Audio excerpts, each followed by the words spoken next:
mandamentos. E agora no finalzinho de Efésios, a gente então fala de uma coisa muito importante. Então, como viveremos? Como é que viveremos?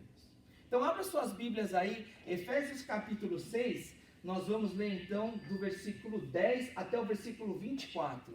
Aqui eu errei, é 24, não é 23. A gente vai ler até o final, até o versículo 24, tá bom? Abre sua Bíblia aí, mas antes da gente começar a leitura da palavra, vamos buscar a graça de Deus mais uma vez sobre a leitura da palavra? Vamos orar. Pai amado, que o Senhor esteja agora dirigindo as meditações dos nossos corações e que essas meditações, os suspiros da nossa alma sejam agradáveis a Ti somente. Que as palavras que saírem dos meus lábios sejam para a honra e glória do nome de Jesus somente. A Ti, Senhor, nossa rocha, nosso Redentor, seja o louvor, a honra e a glória para todos os séculos. Em nome de Jesus nós oramos. Amém. E graças a Deus. Efésios capítulo 6, do versículo 10 em diante, até o final dessa passagem, olhe o que a palavra de Deus fala aqui. Quanto mais sejam fortalecidos no Senhor e na força do seu poder. Vistam-se com toda a armadura de Deus para poderem ficar firmes contra as ciladas do diabo. Porque a nossa luta não é contra o sangue e a carne, mas contra os principados e as potestades, contra os dominadores deste mundo tenebroso, contra as forças espirituais do mal nas regiões celestiais. Por isso, peguem toda a armadura de Deus para que vocês possam resistir no dia mau e depois de terem vencido tudo, permanecer inabaláveis. Portanto, fiquem firmes, cingindo-se com a verdade, vestindo a couraça da justiça. Tenham os pés calçados com a preparação do evangelho da paz, segurando sempre o escudo da fé, com o qual poderão apagar todos os dardos inflamados do maligno. Usem também o capacete da salvação e a espada do Espírito, que é a palavra de Deus. Orem em todo o tempo no Espírito, com todo tipo de oração e súplica, e para isto vigiem com toda a perseverança e súplica por todos os santos. E orem também por mim, para que no abrir da minha boca me seja dada a palavra, para com ousadia tornar conhecido o mistério do Evangelho, pelo qual sou embaixador em cadeias, para que em Cristo eu seja usado para falar como me cumpre fazer. E para que saibam como estou e o que estou fazendo, Tíquico, o irmão amado e fiel ministro do Senhor, lhes dará todas as informações. Eu estou enviando a vocês com esta finalidade, para que conheçam a nossa situação e para que ele console o coração de vocês. Paz seja com os irmãos e amor com fé, da parte de Deus Pai e do Senhor Jesus Cristo. A graça esteja com todos os que amam sinceramente o nosso Senhor Jesus Cristo. Amém. Como é que você entende o ser cristão? Como é que você vê a vida cristã? What is to be a Christian? O que é ser um cristão? Algumas pessoas elas entendem que ser cristão é como se fosse você fazer uma tarefa doméstica, né? Você tem uma lista de fazer aí durante a semana, e ser cristão é você colocar ali mais uma coisa na sua lista. Então, ser cristão, você adicionaria ali ler a Bíblia, orar, ir aos cultos. Às vezes você pode colocar também ser uma boa pessoa, não tratar os outros injustamente, honrar o seu marido, a sua mulher, não mentir, não roubar. Será que a Bíblia mostra a vida cristã dessa maneira? Que a vida cristã é um conjunto de regras que você adiciona para a sua vida? Muitas vezes uma lista de afazeres, assim como afazeres domésticos, arrumar a cama, preparar a janta, ou sair para trabalhar, estudar, preparar para a prova. Será que vida cristã é uma lista de tarefas que você deve fazer? Ou será que existe algo mais? Eu acredito que é muito importante essa resposta, porque dependendo da resposta que você dá, isso direciona a maneira como você vive. Mas não apenas a maneira como você vive, mas a maneira como você desfruta dessa curta vida que você tem aqui nesse mundo. Não apenas o que é ser cristão influencia como é que você direciona a sua vida de uma maneira espiritual e religiosa, mas isso tem um impacto muito mais profundo na sua vida. Tem tudo a ver como você desfruta da sua vida, o que você tira dela, as coisas que você recebe de volta da vida e como que você experimenta ela. É muito importante como é que você entende a vida cristã. É muito importante você entender o que é a vida cristã, porque é dessa resposta que você volta para as perguntas mais fundamentais do ser humano. O que eu sou? Por que estou aqui? O que eu estou fazendo aqui? E para onde vou? Como é que você entende a vida cristã?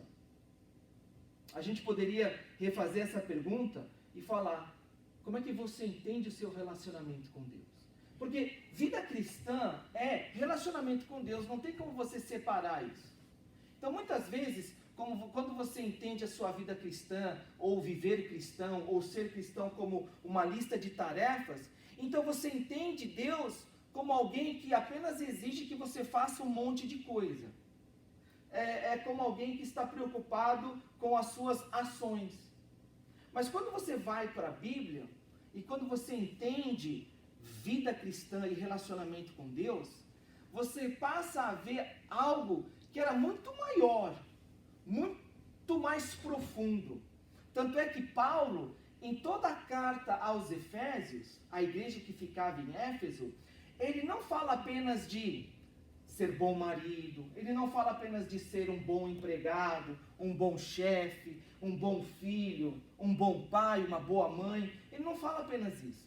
Ele não fala apenas contra imoralidade sexual, contra falar palavras que não constroem, mas ele fala do coração, da onde vem isso. Então, Paulo, a palavra de Deus através de Paulo, o que ele coloca existe algo muito profundo dentro de nós, que a gente tem que prestar atenção nisso, que é o que leva a gente a levar uma vida que muitas vezes não agrada a Deus. Então, quando você não olha para dentro de si, e você não olha para dentro do seu coração, e não resolve esse problema que está dentro de nós, fica difícil você mudar as atitudes. E ainda que você seja capaz de mudar as suas ações, as suas atitudes, se você não conserta o seu coração, você não resolveu o seu relacionamento com Deus. Se você não resolveu o seu coração, você ainda não resolveu e não entendeu o que é a vida cristã. Como é que você entende a vida cristã? Como então devemos viver a nossa vida nesse mundo? É interessante aqui que Paulo, quando ele está terminando aqui essa carta aos Efésios, ele coloca uma figura na nossa mente. É como se ele quisesse colocar uma identidade, uma imagem visual na nossa mente, para que a gente sempre se lembrasse o que é a vida cristã. Como é que nós devemos viver a nossa vida? E a imagem que ele coloca é de que a vida cristã, ela é uma guerra espiritual. Interessante, né? Você já foi em alguma igreja, você já escutou alguma pregação bíblica assim? E qual foi a imagem que você tirou daquela mensagem, daquela pregação? Muitas vezes as pessoas elas querem passar a imagem de que, como eu disse no começo da mensagem, de que a vida cristã é uma lista de afazeres religiosos, é uma lista de tarefas. Algumas outras pessoas falam que a vida cristã é uma vida onde é só você vir para Jesus e você fazer isso, a sua vida era totalmente transformada, especialmente fisicamente e financeiramente. Que Deus está aqui então para abrir as portas dos céus e derramar sobre a sua vida prosperidade sem fim. Que Deus veio ao mundo para morrer por você, e agora, através de Cristo Jesus, você tem a possibilidade de parar todo e qualquer sofrimento da sua vida. E, mais do que isso, as doenças que você pode ter na sua vida, elas podem ser curadas. Basta que você tenha fé. O seu problema financeiro, basta que você tenha fé. Eles podem ser totalmente resolvidos.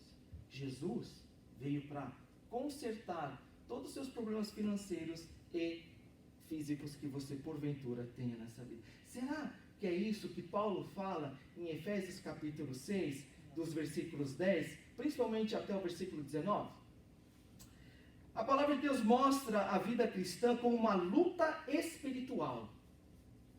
Paulo, não é uma surpresa para nós que no finalzinho da carta aos Efésios, aquela cidade rica, próspera, aquela cidade onde as pessoas tinham muitas opções religiosas e espirituais, naquele meio onde haviam muitas distrações para o povo de Deus, Paulo coloca assim: olha, eu quero que vocês tenham na sua mente, nos seus corações, uma imagem sobre a vida cristã. A vida cristã, ela é uma luta espiritual, ela é uma batalha, ela é uma guerra que a gente trava nas regiões celestiais.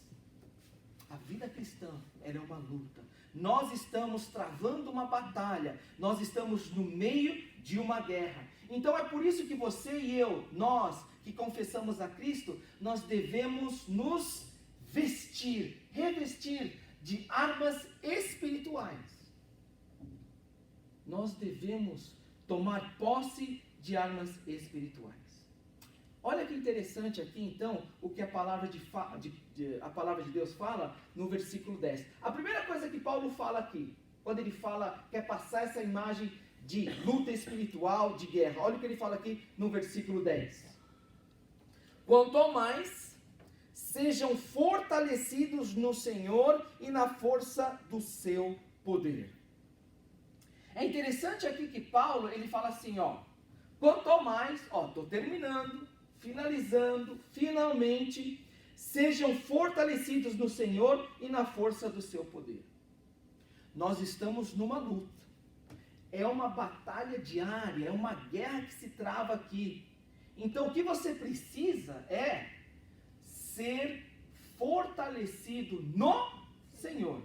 É interessante que Paulo aqui, ele fala de uma maneira que ele está dando uma ordem. Ele não fala assim, se possível, busque ser forte. Quando você tiver tempo e você estiver focado, busque.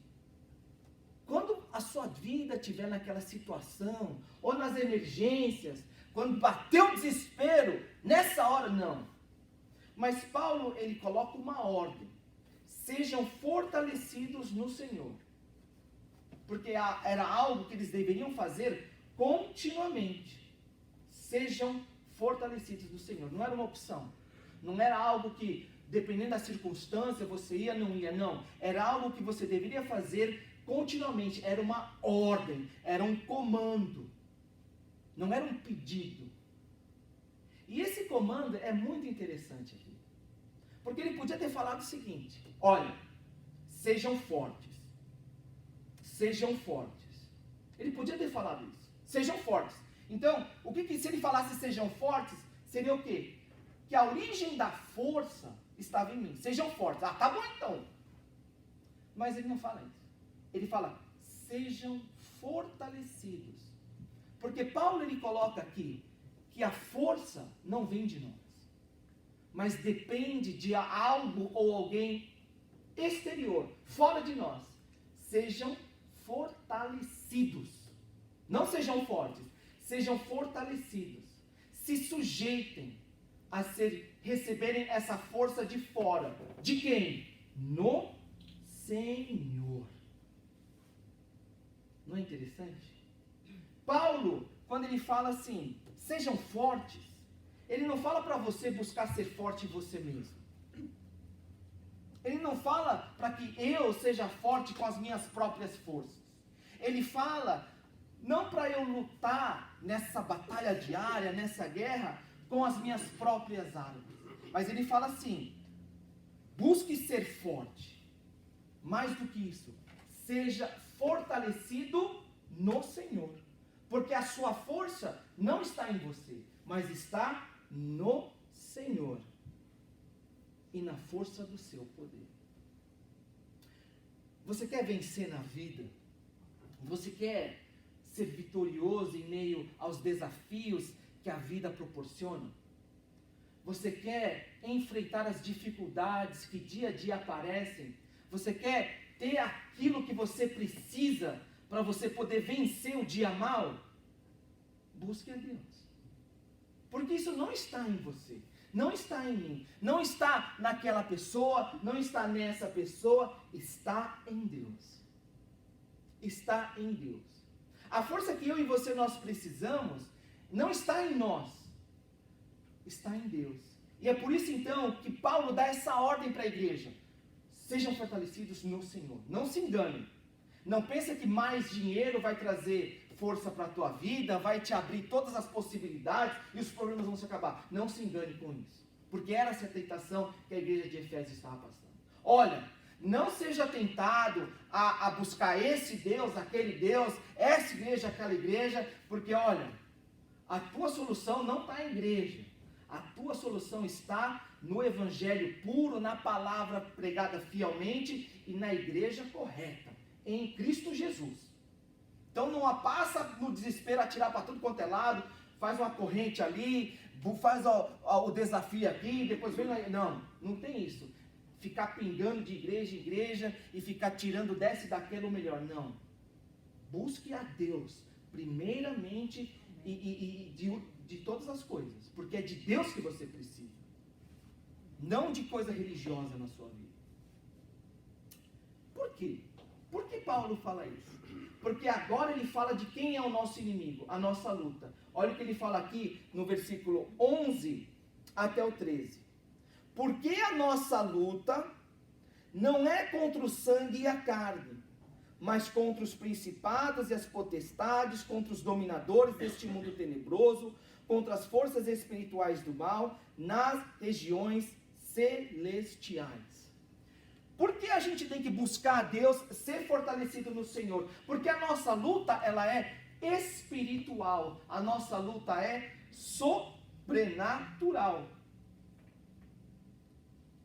A gente tem que entender que a nossa luta não é contra coisas físicas deste mundo, mas a nossa luta são contra coisas sobrenaturais, espirituais e, como Paulo fala aqui, nas regiões celestiais. Nós estamos lutando contra coisas que nós não vemos. Nós lutamos contra um inimigo que nós não podemos tocar fisicamente, nós não podemos bater fisicamente. Então, quando você tenta lutar contra um inimigo que é sobrenatural, invisível, que você não pode ver nem tocar, com algo que é físico, isso é loucura. Isso é estupidez e ignorância. Por exemplo, se eu chegar aqui e falar para você o seguinte: olha, eu tenho um problema, eu preciso fazer comida, você me ajuda? Aí você vai falar assim: eu te ajudo. Sério mesmo? Preciso tanto, você vai me ajudar? Aí você vai falar assim: não, eu te ajudo. Ah, que bom. Você me ajuda então a fazer a comida? Ajudo. Aí você dá uma tesoura. Obrigado, viu? Aí você vai olhar para mim e vai fazer o quê? Você está louco? Você quer que eu faça comida com isso aqui? Não é. Não, mas, cara, eu preciso, para fazer comida, preciso de arroz, feijão, panela. Pelo menos você me dá uma chave para ver onde está o armário, lá onde você guarda as coisas. Com tesoura não dá para fazer comida. Não, mas tenta aí. Vamos dizer que um dia você dirigiu o seu carro ali e aí o seu carro tem um trincado, trincou. Você já teve isso no seu carro? Dá uma raiva isso aí, porque fica na sua frente toda hora, né? E aí você, cara, arruma, não arruma, mas enfim. Tem um trincado no vidro do seu carro assim. E aí você chega e fala assim: preciso trocar o vidro do meu carro, o para-brisa. Aí você vai lá na troca de óleo, Dá para você trocar meu para-brisa? Você fez certo ou errado? Você fez errado. Não, mas vou lá. Não, por que você vai lá? É o lugar errado. O cara não vai trocar. É a mesma coisa alguém que tenta resolver as dificuldades dessa vida sem levar em conta o aspecto espiritual das nossas vidas. Você tenta resolver seu casamento, você tenta resolver seus relacionamentos, você tenta resolver a pressão que você sofre todos os dias, com dinheiro, com férias, com relacionamentos que são fora da esfera cristã, é ignorância. É a mesma coisa que você ir trocar o óleo pensando que isso vai resolver o seu para-brisa. É a mesma coisa que você tentar fazer uma comida segurando a tesoura. Não dá. Não é para isso. A gente precisa então entender que a vida nossa tem um aspecto espiritual, e esse aspecto espiritual influencia todas as áreas da nossa vida. Então, se você ignora a parte espiritual da sua vida, o papel que Deus tem na sua vida, você está lutando uma luta, você está tentando bater em alguma coisa com as armas erradas e com alguém que você não vê. É por isso então que Paulo, quando ele fala de luta, ele vai além. Ele começa aqui no versículo 13 falando, olha, o nosso inimigo, ele é sobrenatural, ele é o pecado, ele é o mundo, ele é o diabo.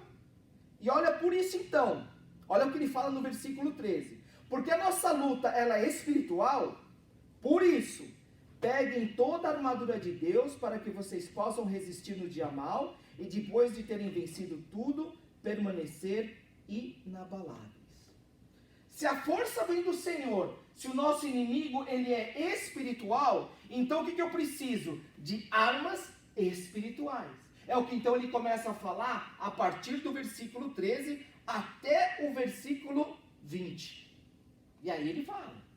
E é interessante aqui, olha que interessante aqui, que Paulo, ele fala assim, peguem toda a armadura de Deus, para que vocês possam resistir no dia mau. Ele não fala de vencer, mas ele fala de resistir. É uma luta diária de resistência.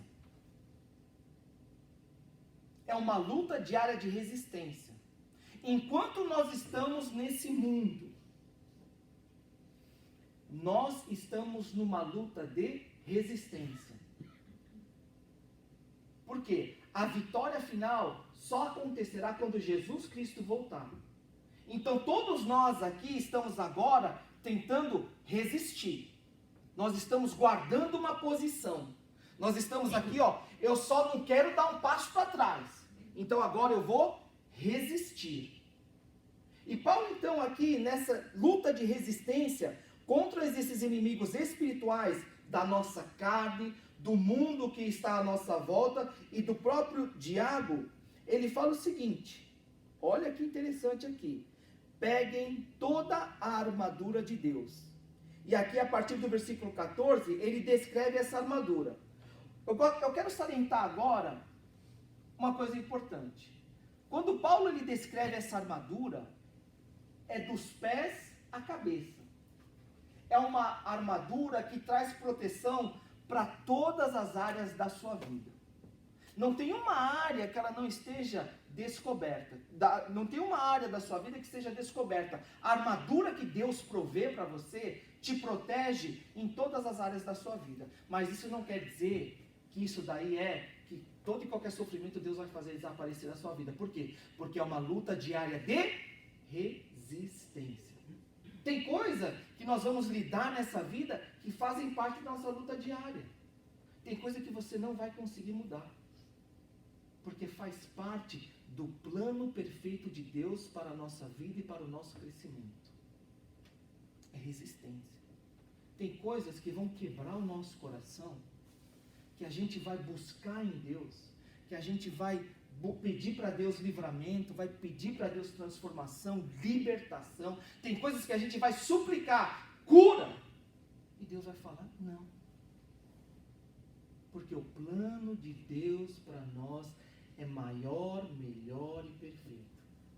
Porque é uma luta de resistência. O que isso significa? Eu só não quero andar para trás. Eu só não quero abandonar a Deus. Como Jó.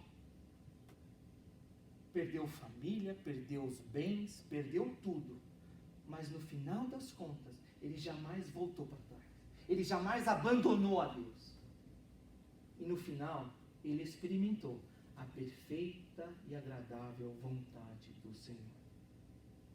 É interessante aqui que essa armadura traz proteção total para que você possa resistir no dia mal a sua carne, o pecado que está dentro de você, o pecado que jaz no mundo à sua volta e também o próprio diabo. Mas é interessante aqui que Paulo ele salienta uma coisa, o papel da oração. Ele começa a falar aqui no versículo 18, orem em todo tempo no Espírito, com todo tipo de oração e súplica. E para isto vigiem com toda perseverança e súplica por todos os santos. Nessa luta espiritual, Paulo ele salienta a armadura que vem de Deus, mas ele salienta também o papel da oração.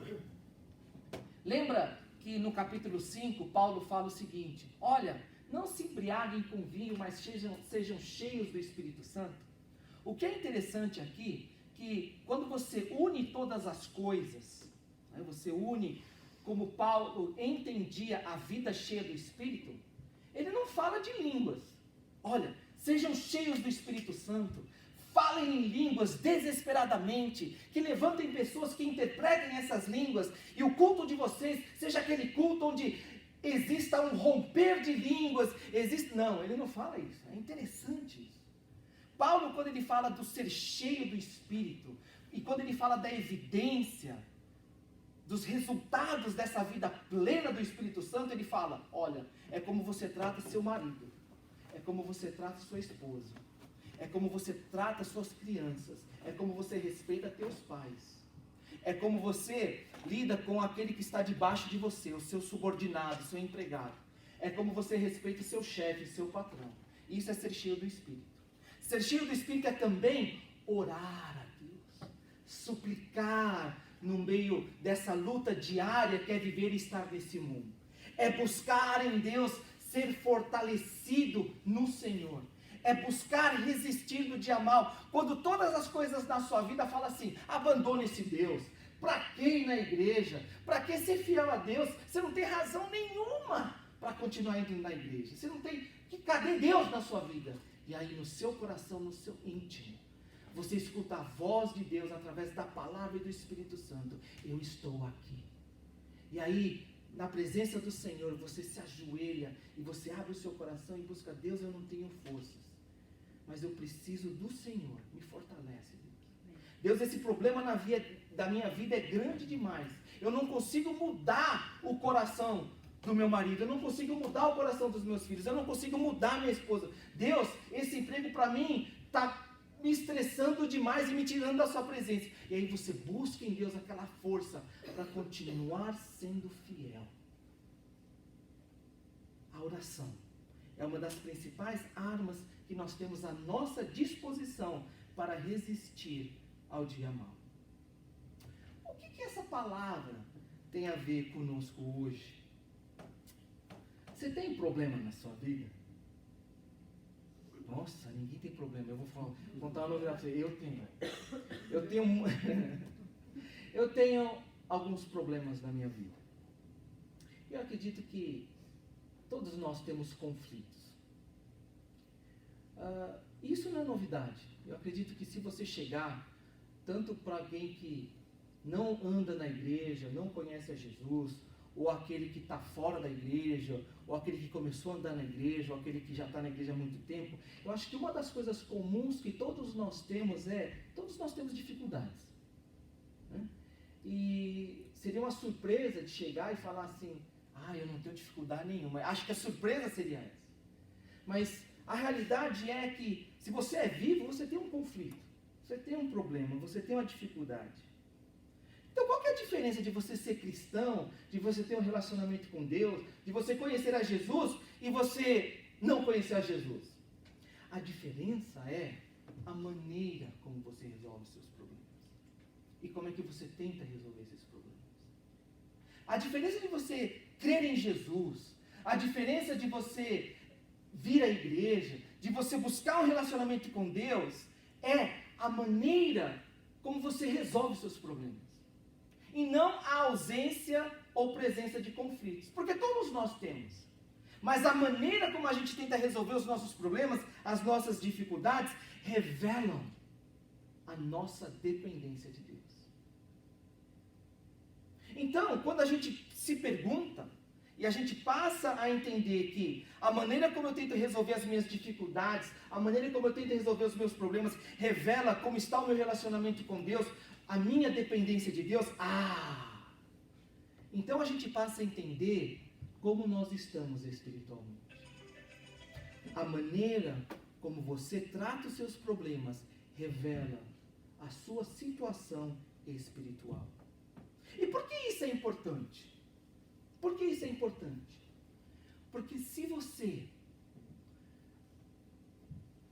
confronta os seus problemas espirituais e você foca naquilo que é carnal, você luta com armas carnais. Quando você tenta resolver um problema carnal ou espiritual com armas que são físicas, com armas que são carnais, você jamais vai conseguir resolver o problema. Porque você está usando uma arma que não funciona. Se você hoje se sente deprimido espiritualmente, e você tenta resolver isso tentando buscar um emprego melhor, buscando estabilidade financeira, buscando umas férias, até mesmo uma conferência, alguma coisa, eu vou falar para você, me desculpa, isso não vai resolver. Porque você não está lidando com a parte espiritual do seu ser. Ainda que o foco seja uma pessoa. Porque, vamos dizer que a gente tem um problema na família. E vamos dizer que eu quero mudar os meus filhos, eu quero mudar a minha esposa, eu quero mudar o meu marido. Eu acho que ninguém quer mudar filho, ninguém quer mudar marido, ninguém quer mudar a esposa. Mas vamos colocar um exemplo assim, só pra gente, né? Eu sei que é difícil, mas vamos tentar imaginar isso. Que eu quero mudar meu marido. E se eu focar no problema físico, seja porque ele não tira meia, ou porque ele é carrancudo, ou porque... Se eu focar nesse problema e eu não entender que primeiramente o problema é espiritual, e eu lutar contra isso de uma maneira carnal, com essa meia. Larga a mão de ser carrancudo. Eu estou fazendo comida com a tesoura. Eu fui trocar o óleo tentando resolver o meu para-brisa. Não dá. Porque a palavra de Deus fala que os nossos problemas, eles são espirituais. A nossa luta não é contra o sangue e nossa carne. A nossa luta, ela é espiritual. Por que uma pessoa não muda? Por causa do coração. Por que uma pessoa não me escuta? Por causa do coração. Por que eu não consigo mudar uma pessoa? Porque o problema está no coração. Então, quando a gente não luta uma luta que é espiritual, que tem um componente espiritual, sem armas espirituais, é uma luta fadada à derrota. A depressão espiritual, a rotina que cansa espiritualmente, quando a vida ela perdeu o brilho, quando não há alegria no Senhor, quando não há renovação no Espírito, quando não há alegria genuína que brota no Senhor, independente das circunstâncias, é porque o meu espírito está fraco. E eu preciso lutar essa luta com armas espirituais. Dependência do Senhor revela como eu estou lidando com os meus conflitos diários. Mas eu não estou entendendo. Me ajuda a entender, por favor. Quando você tenta lidar com as suas dificuldades sem depender de Deus, isso mostra que ainda você não entendeu com o seu coração aquilo que Cristo fez na cruz por você. E você precisa então colocar aquilo que Cristo fez na cruz por você dentro do seu coração. Você precisa do Evangelho.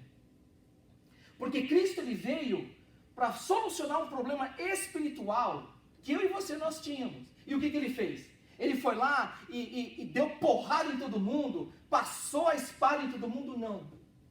Ele morreu numa cruz.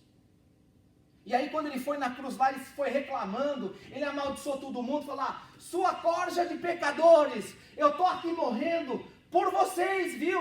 Vocês não prestam, mas eu sou misericórdia e gracioso. Não se esqueçam disso. Não. A palavra de Deus fala em Isaías capítulo 53, versículo 7, como ovelha muda, ele se entregou, como se estivesse indo para o matador. Por quê? Como uma ovelha muda? Porque Jesus sabia que as armas dele não eram armas deste mundo, mas armas espirituais. Como é que você quer mudar um coração pecador sem orar? Como é que você quer transformar o teu coração e o coração de alguém? Como é que você quer mudar uma realidade da sua vida? Como é que você quer mudar a situação da sua família? Como é que você quer curar o coração que está marcado pelo rancor e pelo ressentimento? Como é que você quer ser renovado espiritualmente? Como que você quer encontrar o sentido da vida e a alegria nesse mundo sem buscar uma renovação espiritual em Deus e com Deus? Não dá. Por isso hoje, se você entende que você tem lutado uma luta que é espiritual apenas com armas carnais, eu gostaria de convidar você a abrir o seu coração e buscar a Jesus. Se hoje essa mensagem tocou o seu coração e você percebeu que através dos seus conflitos você tem tentado resolver esses conflitos de uma maneira errada, e você tem, dado voltas e voltas e voltado sempre no mesmo problema, então hoje a solução está diante de você, Jesus Cristo. Por isso, a minha oração e minha esperança como pastor, como irmão teu em Cristo Jesus, é que você abra o seu coração e se volte a Cristo. Abra o seu coração e confesse, declare: Jesus, eu não consigo sem você. Eu preciso da sua ajuda. Creia nessa palavra. Sejam fortalecidos no Senhor. Busque essa força que somente vem de Jesus. Somente Jesus pode resolver a sua vida. Somente Jesus resolve o seu problema, que começa no seu coração. Somente Jesus tem uma resposta espiritual para o seu problema, que envolve o espiritual. Não existe nenhuma dificuldade na sua vida que não tenha um aspecto espiritual. Mas eu já tenho Jesus. Eu já tenho Jesus. Creio nele. Então hoje, meu amigo, minha irmã, meu irmão, o que eu falo para você é: ore. E busque em Deus essa dependência que muitas vezes a gente tende a ignorar. Nós dependemos demais de Deus. Você quer transformar seus filhos, você quer transformar o seu coração, você quer transformar a sua esposa sem orar? Não dá. Se toda a energia que você joga em querer transformar as pessoas e circunstâncias da sua vida não é a mesma coisa do esforço que você coloca em joelho dobrado em oração, então a gente está fazendo alguma coisa errada. Ainda que a gente já conheça Jesus. Se você tem sido derrotado numa esfera da sua vida e você tem se sentido cansado, é porque muitas vezes toda a energia você está colocando no lugar errado. Você está tentando se consertar e você está tentando consertar os outros, enquanto você deveria buscar a Deus, em Deus, que Ele conserte as circunstâncias da sua vida e conserte as pessoas ao seu redor. Ninguém conserta ninguém. Uma pessoa quebrada, corrompida, consumida totalmente pelo pecado, não conserta outro pecador. Isso não existe em lugar nenhum. Somente Deus, que é santo e sem pecado, aquele que morreu na cruz por nós, que nos criou, Ele é poderoso para transformar e curar os nossos corações. Creiam nele e depositem a sua força nele. Amados, que hoje, nesse momento, Jesus esteja verdadeiramente reinando em nossos corações. E que cada um de nós possamos experimentar essa força que vem somente dele. E que ele esteja realmente fortalecendo os seus corações e trazendo esperança de que ele é bom, ele jamais muda. E porque ele jamais muda, ele não pode mentir. Vamos orar. Pai amado, nós te agradecemos, Deus, e é nas tuas promessas que nós descansamos. Que o Senhor está perto de todos aqueles que o invocam em espírito e em verdade. Nós cremos, ó Deus, que o Senhor está sempre perto de nós, que o Senhor jamais nos abandona. É verdade, ó Deus, que nós nos esquecemos da tua presença em nossas vidas, mas o Senhor está sempre perto de nós. Então, Pai amado, que nós possamos correr para os teus braços, que nós possamos nos sentir acolhidos, ó Deus, pelo teu braço forte, que nós possamos segurar firmemente nas tuas mãos, principalmente nos dias onde nos faltarem as forças e os ânimos. Pai amado, enquanto nós vivemos nesse mundo, nós passamos por muitas dificuldades, mas a tua palavra afirma, ó Deus, tenha um bom ânimo, porque eu venci o mundo. Senhor, é nessa tua palavra que nós descansamos e colocamos, ó Deus, a nossa fé, de que em Cristo Jesus nós temos a vitória, que nós temos tudo aquilo que nós precisamos para resistir no dia mau.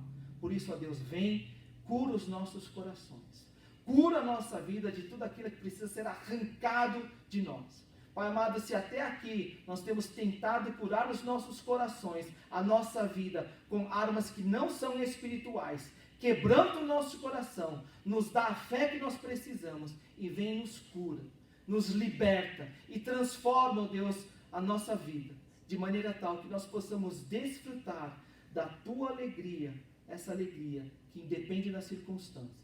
Pai amado, fortalece a tua igreja, abençoa cada um de nós, é o que nós pedimos em nome de Jesus. Amém. E graças a Deus. Vamos ficar de pé então para a bênção final do nosso culto. O Senhor agora nos envia de volta para o campo missionário, o nosso campo missionário. O Senhor nos envia de volta para as nossas escolas, nos envia de volta para as nossas famílias, para os nossos trabalhos. E que ao irmos de volta ao mundo, que nós sejamos fiéis à grande comissão. Que nós também sejamos obedientes ao grande mandamento. Que sejamos fiéis à grande comissão de ir ao mundo e pregar o evangelho a toda criatura. Que sejamos obedientes ao grande mandamento de amar a Deus acima de todas as coisas e ao próximo como a nós mesmos. E ao ir ao mundo, que a maravilhosa graça do nosso Senhor Jesus, o amor eterno de Deus Pai e o consolo e o encorajamento do Deus Espírito Santo estejam sobre todos vós, agora e para todo sempre. Amém. Deus é bom. Todo tempo. Todo tempo. Deus é bom. Tenham um